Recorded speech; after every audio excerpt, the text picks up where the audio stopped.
Hi everyone, welcome to Entre-Elles. I'm your host, Tombeni Kouloufoua, and this podcast is a platform for women of the world to tell their professional success stories. Twice a month, I interview a woman who shares her professional journey and her personal goals. Whether she lives in Abidjan, Accra, London, Paris, or San Francisco, her human experience is universal. In this podcast, you'll hear about ambition, perseverance, hard work, dedication, challenges, but also soul-searching and purpose. This week, I'm joined by Tracy Watkinson. Tracy is an experienced managing director in investment banking. She's also an experienced non-executive director and currently chair of the board for England Handball. This is our conversation recorded remotely in London. Good morning, Tracy. Good morning, Tombeni. Thank you so much for taking the time to chat with Entre-Elles. When I first started this podcast, I had a dream list of guests that I was hoping to have on, and you were one of them. So I'm very pleased that you agreed to come on the podcast. As I was saying in the introduction to the episode, you are a chief operating officer in a finance function at NatWest here in London. So we're going to talk about your professional journey and all the good work that you're doing around women empowerment, but not only. So let's talk about you first. Where did you grow up? Sure. So I grew up in Yorkshire, in the north of England. I would describe it as a bit middle of nowhere, very rural, very traditional upbringing, actually. Local state school education. My mum and dad, I guess quite humble. You know, no one in the family had ever been to university. That sort of setting. And you went on to study at University of Southampton. What did you study? I studied maths. Maths and statistics was my main degree, and then I stayed on to do a master's in statistics in medicine. I loved maths. To be honest, I just found it quite easy, and I really enjoyed doing it. Some of the memories are coming back now, actually, as I've got a daughter, sort of, she's 9, and doing her maths work, and I enjoy it again. I mean, honestly, I sit there doing her little exercises with her, and I can remember that was almost a hobby when I was that age. You know, I'd spend my money going to W.H. Smith's, buying maths exercise books, and just doing more and more logical problem solving. So I guess it was an obvious path to just keep studying it all the way through to masters. So that's very interesting, and there's something to talk about there because, as you know, women have been underrepresented in STEM, science, technology, engineering, and mathematics. That's what STEM stands for. So they've been underrepresented in STEM university courses and occupations. And this imbalance then translates into the UK workforce, into STEM-related professions. So do you have a view, being a woman in STEM yourself, do you have a view on that and how to attract more girls, more women to STEM? I just want to add some data to that. They're not very recent. The numbers I have are from 2017, 2018. But between 2017 and 2018 in the UK, 39% of students studying physical science were female. And in the same period, the percentage of female students studying mathematical science was just 37%. Yeah, I mean, it's terrible to think about, isn't it? I mean, genuinely, from my personal experience, I was maybe just lucky. Yeah, I mean, because there is some luck sometimes, isn't there, as it ebbs and flows in a cohort. But I didn't feel an outlier at university. You know, there was a lot of women on my degree, so I don't remember having that perception at the time that, oh, I've chosen this different path, you know, and why am I just surrounded by men? I really didn't get that until much later in the workplace. But I've done a lot of reading on STEM as well. I mean, I think I have I guess a couple of views on it. I think first is when the risk during education, particularly I think upper primary school age, that girls start to be told or start to feel that boys are better at it. And if, you know, I see that with even, you know, the different toys and options that get pushed a little bit more towards boys versus the girls, you know, things like the more mechanical toys and the more experimental toys. So I do have a belief that I think it happens very early on, this divergence, that's not for girls, that's more for boys. So I think there's been some great, efforts to try and adjust that over the years, but I think it's a couple of generations of chipping away at that as parents and in the communities to make sure girls never feel turned off by the subject and are as attracted to it as boys clearly have been, for decades. Um, and it's super hard as a parent, though, isn't it? Because you just, I'm very conscious that I don't ram it down the poor girl's throat. Do maths. Maths is fun. I'm sort of buying her chemistry sets, and I'm doing this and doing that. So you want them to still make their own choices and feel empowered to do what they enjoy doing, but at the same time, I think the responsibility is in all of us to be very aware of that divergence and just nip it in the bud where we see it. Did you intend to work in finance? Yes, yeah, a bit of an embarrassing, honest story. I watched the film Wall Street, the original version, not the trendy one that came later, and it just enthralled me. It absolutely captured me. I actually can't remember what age I was, but I think maybe something like 16, something like that age. And that was it. I wanted that fast-paced environment. I wanted to work in the city. I wanted to be surrounded by this huge buzz of the engine of finance for the world. And it completely focused me to just progress. I always had the ambition that I wanted to go to university. It never felt like something that was out of reach, which is strange when I didn't know anyone that had. As I say, there was never anyone in the family that had done that. But it just it felt completely normal for me to have that path. And then when I got to university, studying my maths, I started to take the time to understand some other career options. Um, and I was actually, I guess, a bit of a child in a sweet shop. I loved applying for jobs. I just loved it. And I particularly loved the different logical reasoning tests and those psychometric tests you get put through.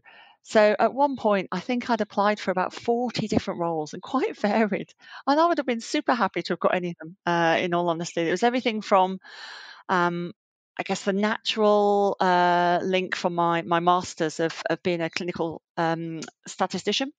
So, at the big pharmas, or actually had a job offer from cancer research, which feels incredibly wrong to have turned down, I guess, later now in my life. But hey, then I was applying to be an auditor. Again, a bit of a logical link, I guess, from the maths degree. I never wanted to be accountant. It's quite funny. That one didn't attract me. And then I guess I went more all in on applying to get on a graduate scheme directly in investment banking. And the other one that I liked in equal measure was to be a management consultant. Loved the idea and the variety, but particularly I only wanted to do that in financial services sector. And I ended up going for the management consultant route, actually. Though to be honest, that was only because I didn't get offered a job directly in investment banking. Whereas I got the offers to join the Big Fours for management consulting and chose PricewaterhouseCoopers.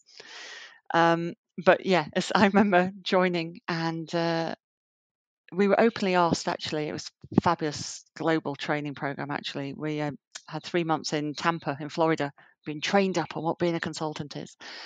And we were asked if we had a preference over what industry sector to be in. And I looked around my cohort of grads and everyone was pretty agnostic. And there I was there straight away with my hand up. I'd like to work in financial services, please. And I'm in touch with a lot of that group to this day. And so many times they say, God, you are the smart one. Because most of them over years navigated into banking, having, gone via pretty more hardcore routes of commercial industrial products and the big manufacturers, and suddenly realized they could do exactly the same job and earn twice as much money, and in a far more fun, fast-paced environment if they'd gone straight to banking. So yeah, it was banking all the way for me. I think my route in, I probably wasn't so clear on from the get-go, but yeah, never regretted it. For those who are not familiar with the banking world, managing director is the highest corporate title, and that transition from director to MD is considered the most difficult. How did you navigate that process when you became a managing director? And was it your intention from the get-go, thinking, I'm in this industry, I want to go all the way to the top?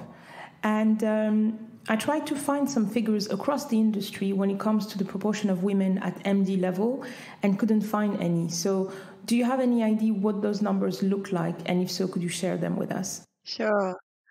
So it really was my ambition, actually. I think I was always very ambitious and very focused. For me, progress and success was working my way up that corporate ladder. I enjoyed, day to day, the challenge of the role obviously was important, but I was very, very driven to continue to be promoted and to work my way up. And I guess for me, that was, it was my way of feeling that it was acknowledged and recognized what I was doing. A bit of respect, I guess, in it, as well as the opportunities that promotion then gives you. So yes, was always, I guess, having started in consulting, I had two goals. I would either be a partner of a big four consulting firm, or I would be a managing director in an investment bank. Those are the only goals I had in front of me. And I quickly moved in-house, doing change management in the investment banks, and so flipped to that MD goal deliberately. And you're right. I think ratcheting my way up came easy in the early half of my career. Just that classic: work hard, get noticed, keep doing what you're doing. There's always a bit of luck along the way, but be smart. And that got me up to director at, gosh, probably about 29. And then the long run kicks in, and also for me the child years of having two children post director. So I think, I mean, it is tough. And I can talk a bit more about, I guess, why it's harder and what needs to change to affect that. But what happens in my experience of most of the banks I've been at, and sadly I think across the sector, is it is incredibly subjective. And what that means is you are at the mercy of being liked, being in the right role, having the opportunity to even have access to the right role at the right time, which goes against any kind of logic in your mind of merit based, or actually anything to do with whether you are already operating at that level, because that's agnostic. You've got to be in a role that's recognized to be at that level by a set specific group of people. And so it's real life. So I think, part of it is just understanding the process in whatever company you're in, and then being smart around planning how to how to work within those parameters. But for me, it took 5 years, to be honest. In the last bank I joined, where I joined being told I was going into a seat that was recognised to be MD, and from that point of joining, it took 5 years before I got it. And I don't think that's sadly a strange amount of time. And there's always different things that happen, and key stakeholder leaves and you sort of get knocked back a little bit, or your role changes. There's reorgs always, particularly at that level, that can also knock you back. But yeah, it definitely is the hardest step to make in the career. But part of me thinks it should be hard, but it should just be equally hard for everyone. It should be a prize and it should be a treasured position. You're responsible for really setting the tone and the culture and real leadership in the company. So it should be hard work to get there. But as I say, it shouldn't feel harder for some than others.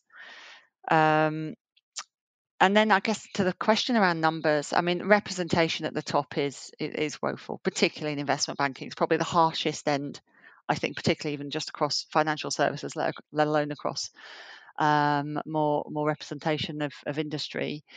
I think if you're lucky and in an enlightened bank, it might top 10% of MDs are female. Sadly, it's a lot less than that in pockets, particularly more in your sector, I would say, Tom, beneath the real front office trading client facing roles, it's more around the 5% mark there. But the hardest metric I remember very starkly, actually, that being a maths geek stayed very clear in my mind, was the absolute number of women I saw being promoted to MD at that heightened time when I was going through, being on that pipeline and on that shortlist. And, for a 3-year period, I saw 1, then 0, and then 2, against a backdrop of, tens of men every year. And that really surprisingly had a huge impact on me, where I just really doubted myself. I found that I had a really tough time, actually, from a confidence perspective, because the voice continuously in my head was, who am I to think I should be that lucky one this year? I'd look across a firm of fantastic, talented women and really just stopped believing that I deserved the slot.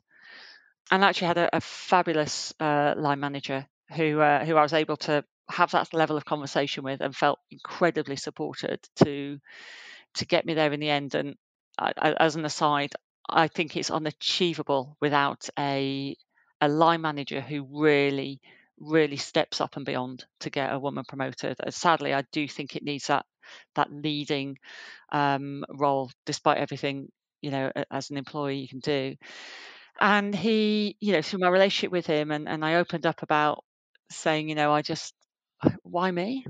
Why on earth should I think I deserve that when there's clearly only, 1, maximum 2 a year who ever get it as a woman? And he really helped just, try and dampen that voice all the time. And actually also supported me in giving me access to a coach that just took me at that perfectly important time, took me that little extra mile of confidence, of focus, of, making sure that I really did represent myself in the best way at the moment that it was most important. So yeah, it's I still, I don't think I'll ever forget how hard it was, but I'm still super proud to have got there in the end. Of course, and you should. I guess you touched on the reasons why there are so few women at that level.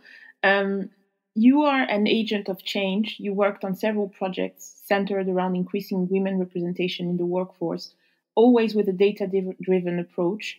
Do you think that approach made a difference in the way we now look at diversity? Oh, hugely, hugely. And I think I was just by pure chance, in a seat of able to drive, more strategic change of this nature. I was just at the right timing, really, of just at the start of this recognition that, firstly, you don't fix the women anymore. We don't need fixing, thank you. We need support. We don't need fixing. You have to fix the system, and you have to de-bias processes. And that thinking had been bubbling around in the background by a couple of, particularly pioneering women. For me, one is Iris Bonet, who wrote a professor from Harvard, who wrote a brilliant book, What Works?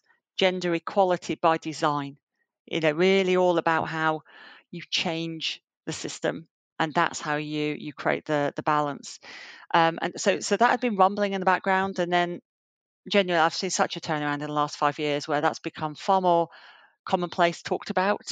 And you're right, at the heart of it is being able to measure, being able to understand, particularly around the key processes across an employee life cycle where differences occur, measurably identifying where you have a difference in your organization.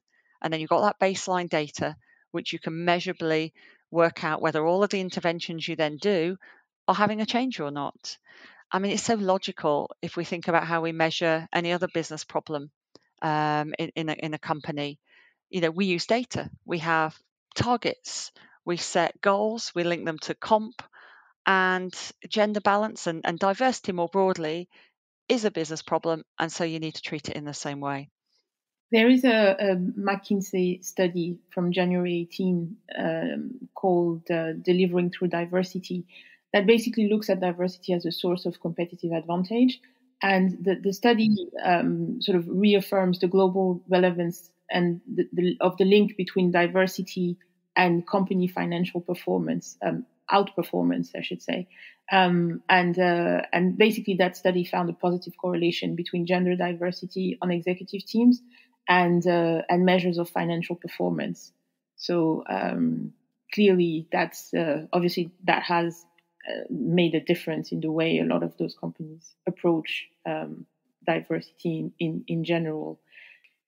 When we prepared for this episode, we talked about books and the ones that have influenced us in our career. So you mentioned two books that influenced you in the early years. So do you want to talk about those? Yes, I'm a big anchorer of books actually, though I'm terrible with my memory of ever remembering the title. So I often end up Amazon Googling it, one or the other, and then just send them out to people I mentor. But yes, I mean, a real one, I guess, early in my career was by Miss Moneypenny, fabulous woman who wrote a column in the the Financial Times, which was great. You'll have to remind me of the name of that one, Tompany. Survival in the City. Survival in the City, which is a hugely recommended one. I'd say in the early part of your career.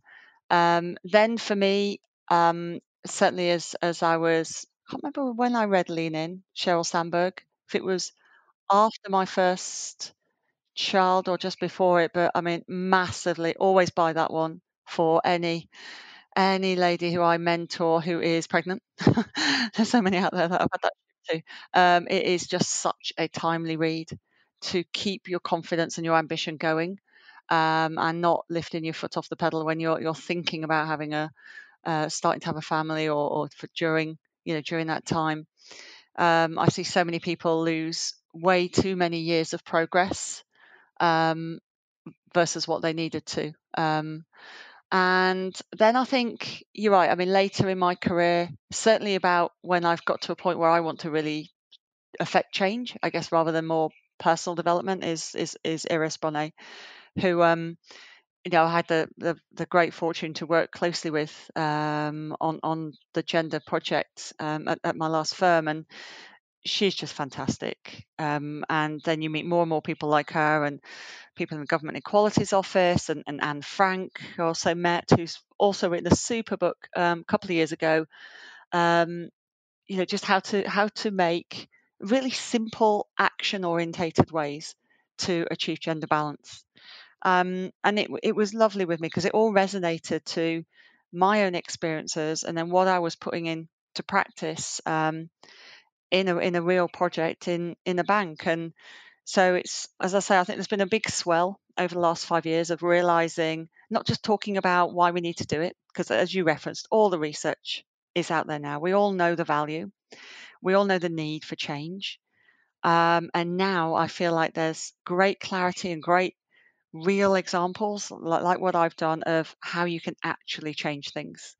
And it's not rocket science, but there is a set way of doing things, and there you basically need to you need to follow every action.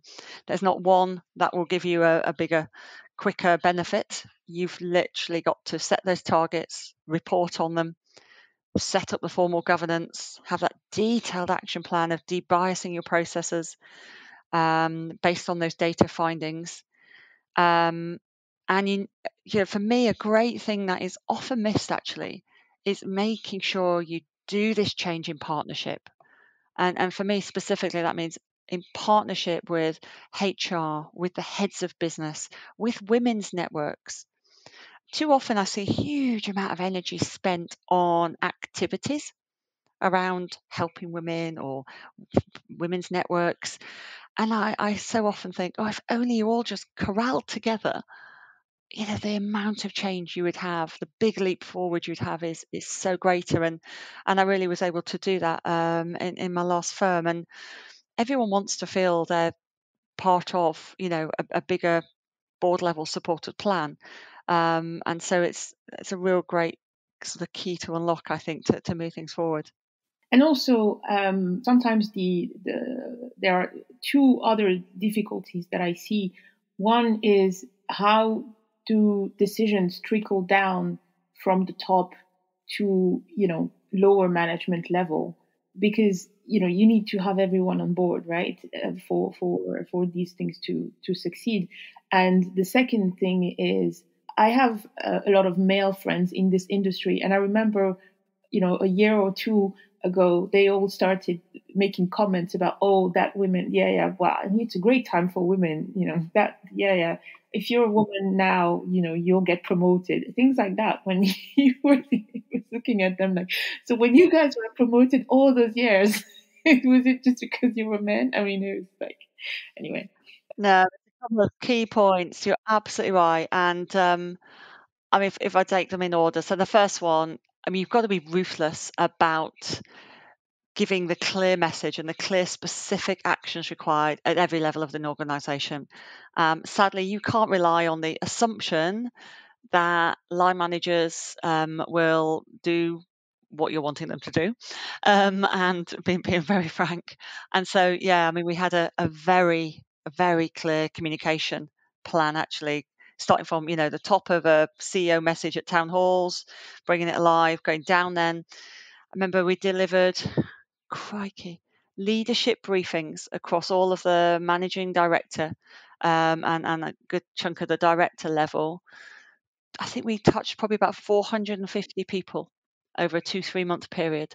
A very, very specific briefing on what we were doing, why we were doing it, what it involved, and specifically always ended with what their actions were and how they would be monitored and how they were embedded in their objectives.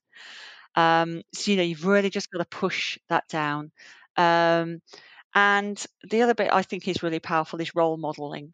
You need to bring alive what good looks like using real people as opposed to just telling someone what good looks like. So I'm referring to the male land manager who supported a female employee to work flexibly and a male employee to have shared parental leave. It's those sort of role modeling where it's true ally behaviour. But to your second point, oh my goodness, yes, I remember being in a town hall talking about the project to all the UK staff, and someone asked a question. A lady was brave in the audience and asked a question pretty much along your lines, which was, I don't need a free ticket, thanks so much. I want to be promoted because I deserve it. And I remember being so fired up, and I just went on this sort of little bit of a tirade, and I was really worried I'd overstepped the mark. And I had such great feedback after that from the CEO, from other people who were in the audience, who just said it really helped how you responded to that so pertinently, because that had been in the back of my mind for so long. And so, you have to just call this out, and you have to be pretty forceful and say, this is achieving gender balance is never about a free ticket for women. It is never about treating women differently. It's quite the opposite. It's stopping men being treated differently. And it is about equality. And then, from a legal perspective, until you have equity is the term that gets used, which is equal representation proportionally in all your processes. So, the same proportional ratio of women promoted versus men, as an example, as opposed to the absolute number being the same relative to the pool underneath. Until you have equity in your processes, then there is already bias. There is lack of balance. So we could look across all our environments. I mean, it's pretty easy to see, isn't it? Just visibly looking across, until there is equity in what you see of hiring, performance rating, promotions, pay, then proactive support and enablement of women is actually must have. That is not giving you a free pass. That is correcting an imbalanced system.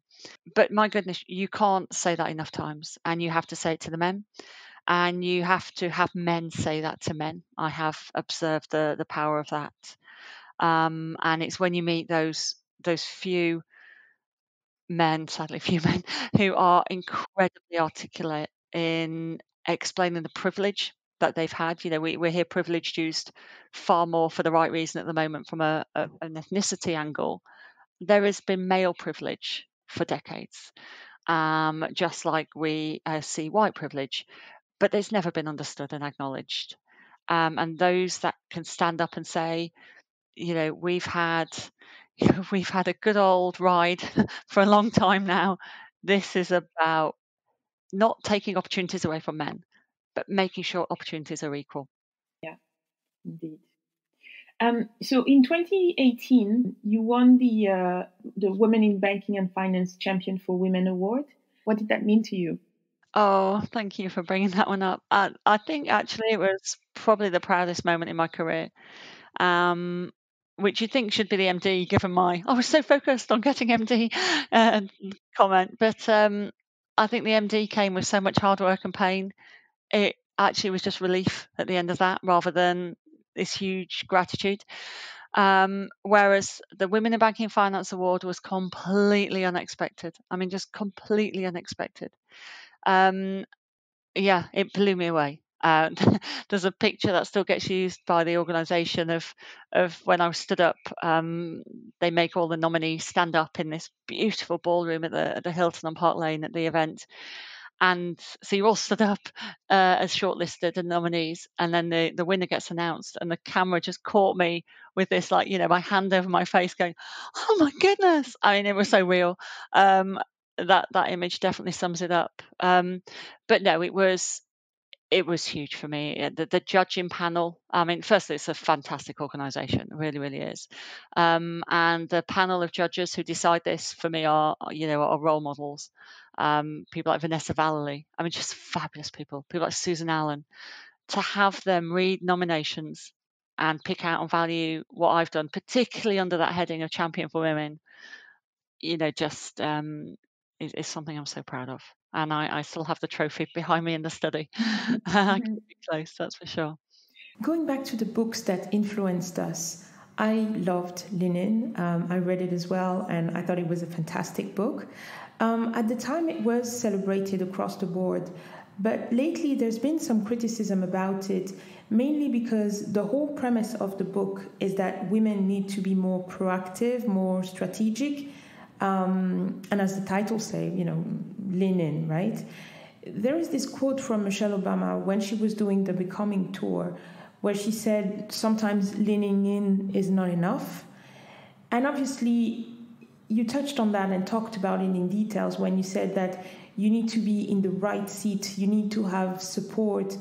But do you think that what's missing is that general understanding of everything that is needed to succeed, that it's not just doing the right studies, being motivated, but that you also need all this positive environment and support and everything that goes with?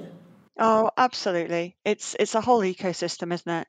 I think it touches on a few things we've talked about. You need to be in an environment that is enlightened, that is humble enough to recognise that bias exists and is actively working to diminish that, and debiasing those processes. And you need to work in an environment where men are empowered and encouraged to be allies. Again, and for me, if all of that exists under the reason is clear business benefit as well as the right thing to do, I found one of those two hooks is what usually touches someone. But I think, I mean, it was, I think Michelle Obama, I mean, her book was fabulous. That was probably my favourite read last year. And, what she highlights specifically is it doesn't matter how much you lean in and you look after yourself. That's an important part. That's you driving your career, but you need that hand. You need the environment and you need the hand to pull you. And certainly personally for me, I had a great influence on my success was a sponsor relationship I developed very early on in my career. A great man called Andy Gregson. I worked with him.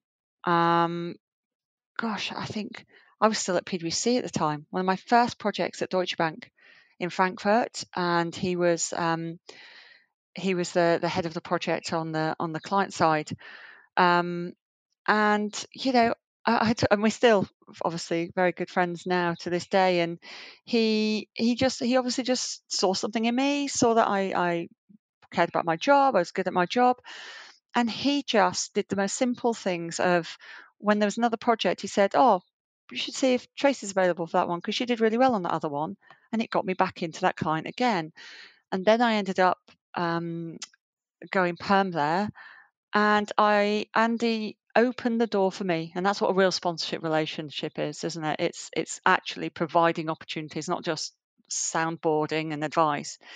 And he offered me roles and sort of took me with him through 3 different organisations, Deutsche, RBS, and then at UBS.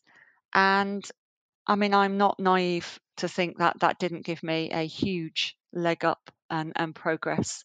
So I think it's, and there's nothing wrong with that. Yeah. So it's acknowledging that we all need that and should seek identifying and finding those great connections and sponsors, as well as leaning in, yeah, not taking your foot off and staying true to the ambition when you have that inside you.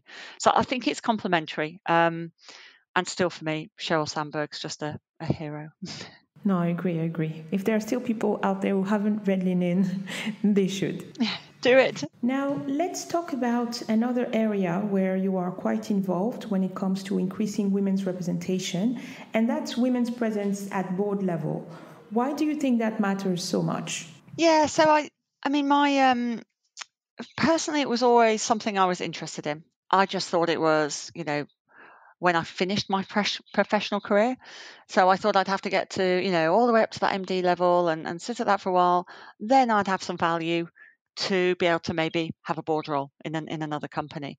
So I think I had the personal interest in it, first of all. And so I started to do some research, and that's when, the data is horrific. And I'm going back 10 years at this point, where it was really woeful. Which, thankfully, companies like 30% Club have made great strides.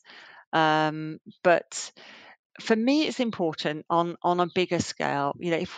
I've talked a lot about the nitty gritty of balance within an organization, but if we don't have women in decision making roles, which is usually executive committee or executive committee -1, and ultimately those board roles, so either exec director or non-exec director roles, then that's the real metric that drives business success. Yeah, because of the balanced decision making. It is that simple.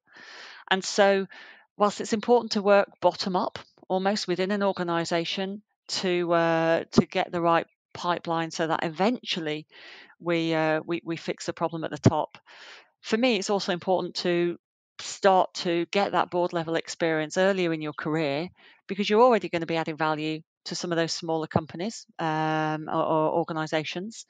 And for me, there's a direct linkage between having a board career or board experience and actually your own personal progress to executive level. They're not separate for me. So I think, yeah, two-prong reason why we need women at the top to ensure we get the right balanced outcomes for all companies and organizations. But secondly, by thinking to do that early in your career, you will help your chances of actually getting up there and being in one of those decision-making seats in your own career.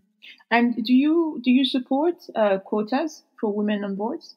100%. Because in the past, the idea of quotas made a lot of women sort of uncomfortable, right? Similar to that situation you described where that woman made the remark, "I want to be promoted on my own merit."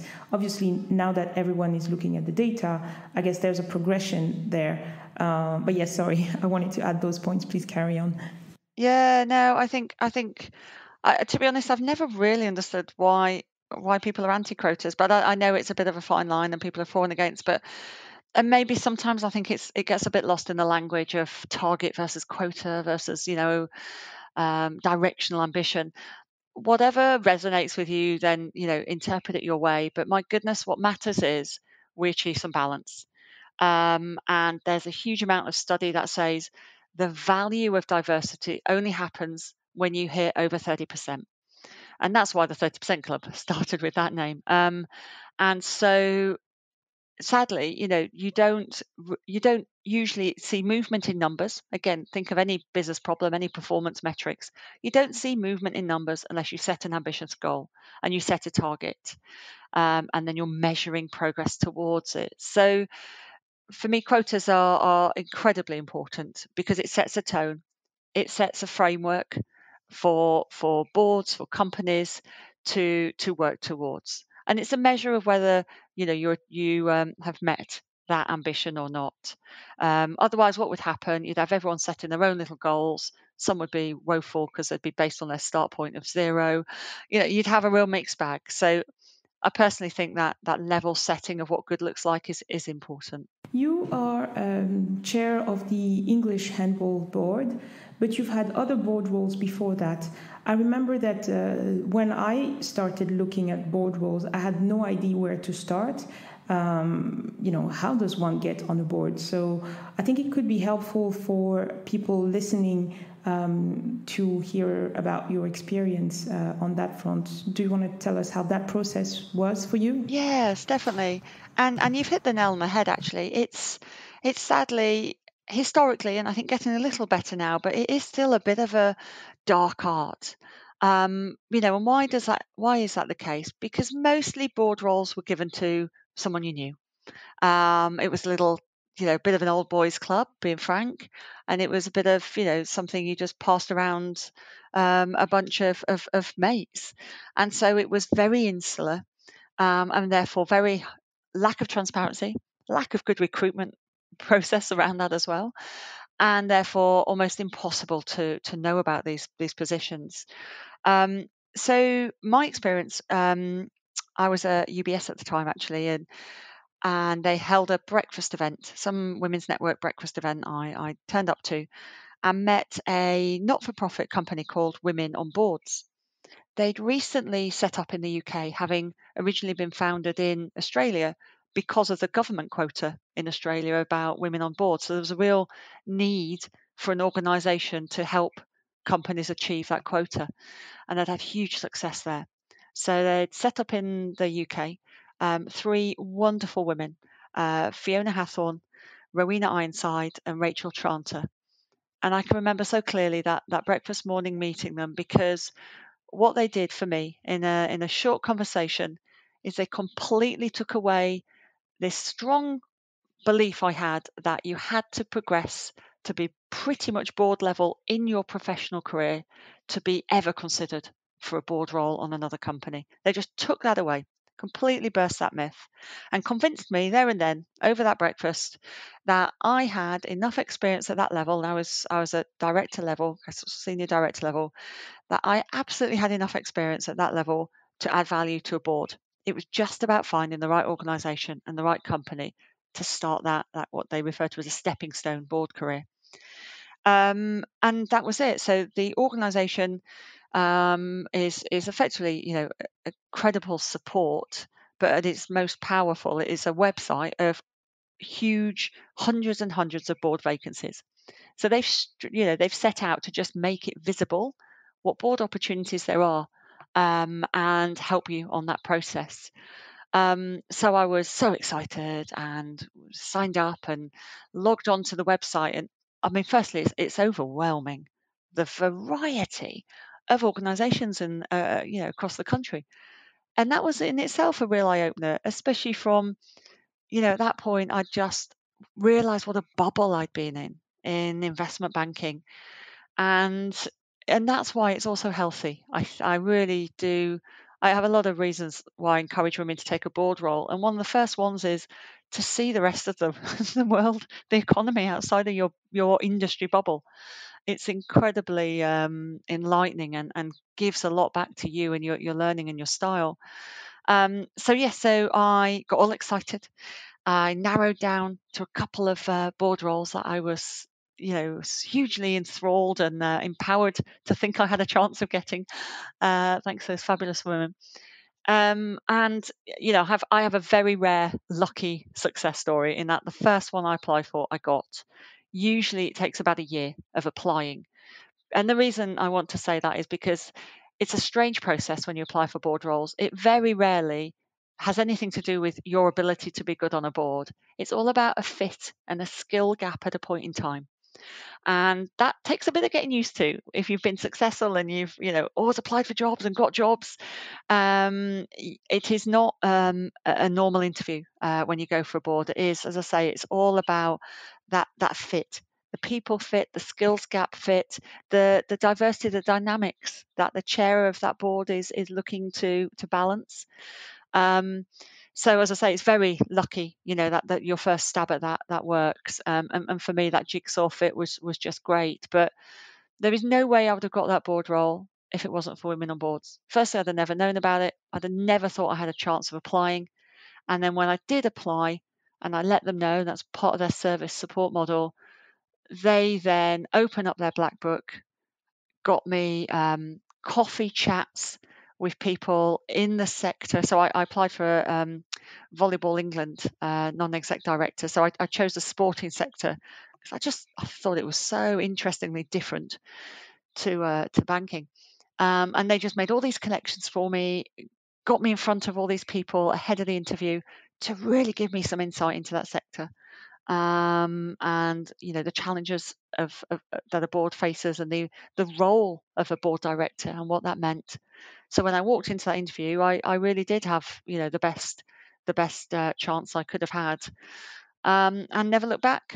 So yeah, that was 8 years ago. So I've been doing non-exec director roles now alongside my professional career for the last 8 years, and get so much from it. And so I guess I've tried to take that then in-house into the companies I've worked in and really share my personal experience and try and set up the equivalent focus and support that Women on Boards offer in-house via women's networks.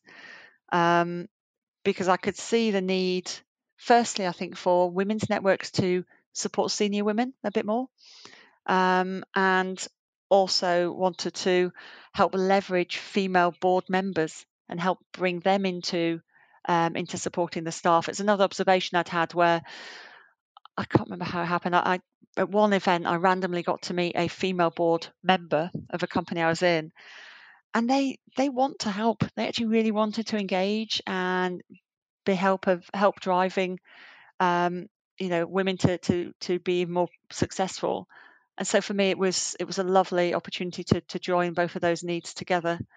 And that's where I got to meet you, Tombini. Yeah, indeed. I just want to end on the current situation and, the impact that COVID is having.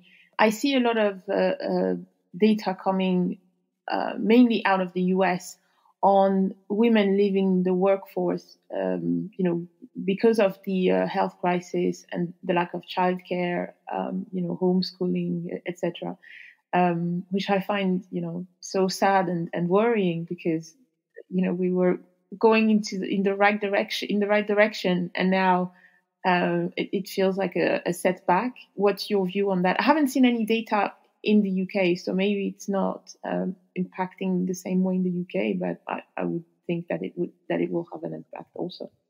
Yes, I haven't seen the data, but I've read a lot of concern over it. So I'll be very open with my view on this, and it also was a key part for me of Lean In book, which is you need to have a partner in life who is a genuine partner. I truly believe this when it comes to then having a family. And I've had good friends I've seen that don't have that balance with their husband, with their other half. And I really feel for them, because for me there is no way I could have had my career success if I didn't have a true partner that has shared all aspects of childcare and looking after the home and, the real life that goes on outside just the workplace. I attribute, complete sharing of success to my husband. And what I think I've sort of started to hear that more as I've got older and I've listened to other interviews and met incredibly senior women. It's very rare that you don't find that story is there behind a successful woman. Or you hear the other extreme where the successful woman actually has a husband who who completely doesn't have a career. And so the dynamics are in reverse, if you like, to what we saw as that norm. And so when we think about the pandemic and the impact, what it does is highlight where that partnership isn't there. And it could be for a number of reasons. It could just be where individuals have managed to progress into their career, and it's a logical financial based almost decision for a family that actually we're going to need to choose my job over yours. I need to keep and make sure I'm successful in my job because it brings more money into the household, and therefore you're the one who's going to pick up the childcare slack. But I'd and maybe I'm coming from a point of privilege of of myself, my husband, we've both been successful by helping each other, and therefore we're in a position where we are comfortable. But I'd still love to hope that regardless of your corporate title or your level, that actually being able to have a career should be equal in the household. So I think that's my take. Sadly, I think the pandemic and the forced reality when you have children of they need to be looked after starts to really get to the heart of that. Have you got an equal partnership at home or not? So it's really hard. I mean, the only other lens I think to add is the support you do or don't get from your company, from your organization, which again, those of us who work for the huge big firms are very privileged that we are receiving that genuine support to be able to be flexible in our objectives, in the workload we can take on, the working hours that we are being asked to work, because it's recognized that we're juggling caring commitments at the same time.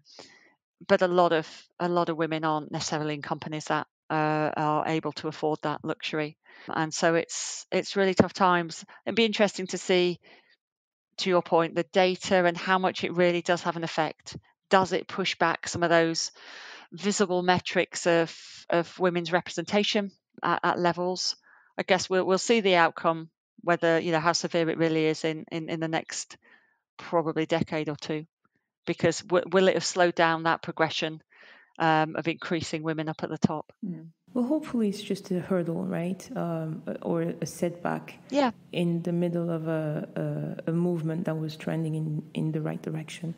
Exactly. And the huge positive we mustn't still ignore is the proven point that you can do a job not working in the office. That's been a massive part of any action plan to get gender balance for the last decade, but it's been a hard hurdle.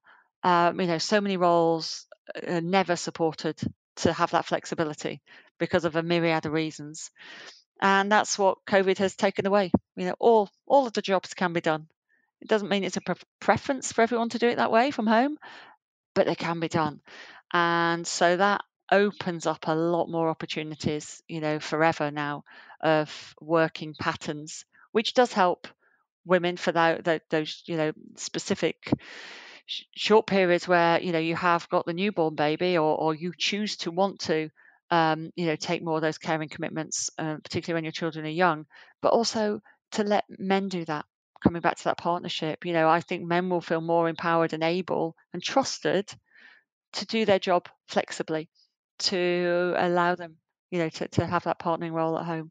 Finally, where would you like to see your career go ultimately? What's your outlook? What's your vision for yourself? Yeah, I'm still ambitious. I really am. I still think I've got a good more few roles ahead of me, of continuing to climb the ladder. I genuinely thought I'd reach the MD goal because I had that as such a clear North Star. I thought I'd get there and then I would just not relax, but be comfortable to just sort of plateau. And my husband laughs when I say that comment because he was like, "You're kidding me. That was never going to happen."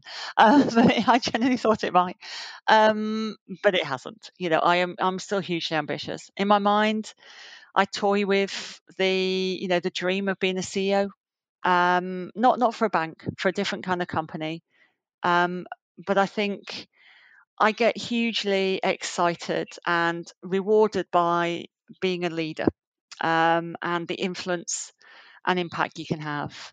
So operating at a senior level, having an executive role as I have now is really, that's what I wanted, and that's what I enjoy doing.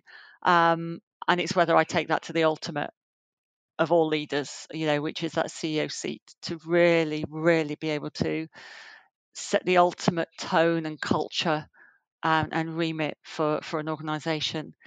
But I just really love work, love being able to make things happen, influence and lead and support people to thrive, and just be their best. So a lot more ahead for me. I think I don't have such a mapped out path anymore, other than that vision of, I know there's more I still want to do, and strive to achieve, and that excites me. Well, I too am excited to see it happen. Thank you so much, Tracy. Thank you, Tomini. It's been a pleasure. A massive thank you to Tracy for her time, for being so supportive towards women, and for being so real about her personal ambition, which I hope will inspire other women to dream big and fulfill their professional goals. I hope you enjoyed this episode of Entre-Elles, and if you did, please go to Apple Podcasts, Spotify, or your favorite podcast app and subscribe to be notified of new episodes. While you're there, please leave us a rating and a review to support us. You can follow us on social media at Entre-Elles Podcast. Thank you for listening, and see you in 2 weeks for a new episode in French and in a month for a new episode in English.